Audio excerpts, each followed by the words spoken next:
Later, in the sleepy talons of the night, a terrifying dream crept upon him. It was as if a supernatural force pounded his back and crawled into his brain. Terror, paralysis numbed his limbs and extremities. For the first time in his life, he was unable to move his fingers, his toes, his limbs. He fought the paralysis with prayer. Celestial spirits dueled in his nightmare, unleashing natural disasters upon the world. Entire wheat harvests wiped out. Lakes dried up from drought.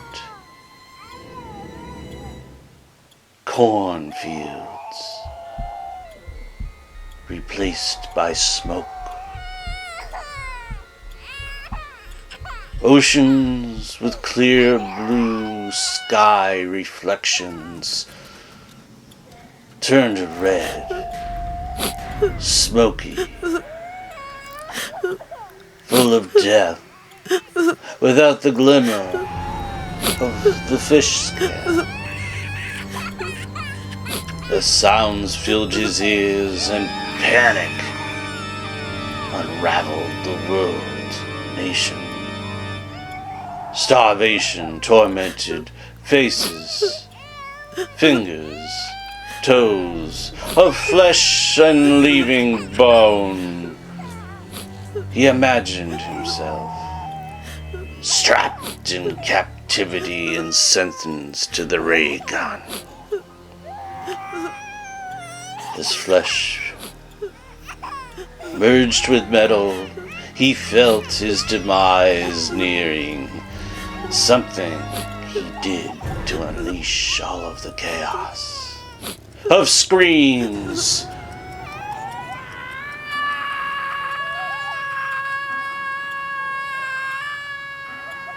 the world torn apart,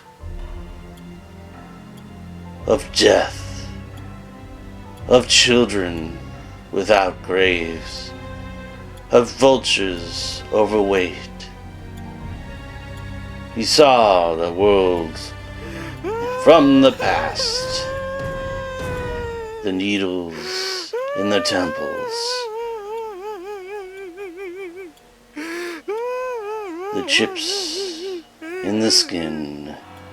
But then he shook himself awake and found his forehead covered in sweat, and the pillow was wet, and his breath was heavy, and his heart raced, and it went, and it beated, and it thumped. He couldn't shake off those terrifying visions, the worst of nightmares. There was no one to tell next to him, no one else to trust but himself. All that was last of the self-thought. They'll know I'm afflicted if I tell anyone else that I have nightmares, that I have fears.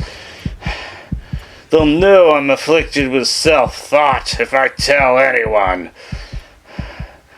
They'll know for sure what I carry, which word virus dominates.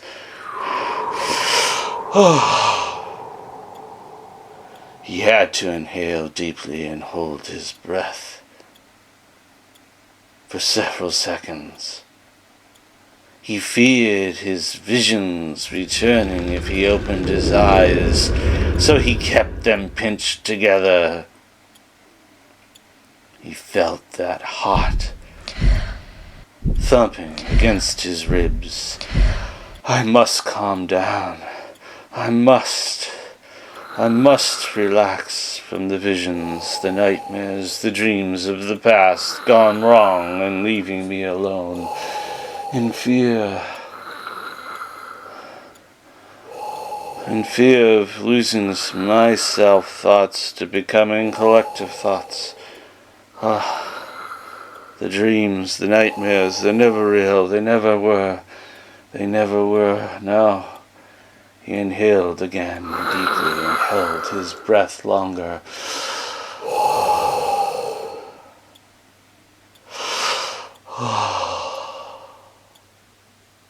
And finally, calmness came, and his heartbeat slowed to a calmer pace, and he opened his eyes. The white in the walls was soothing.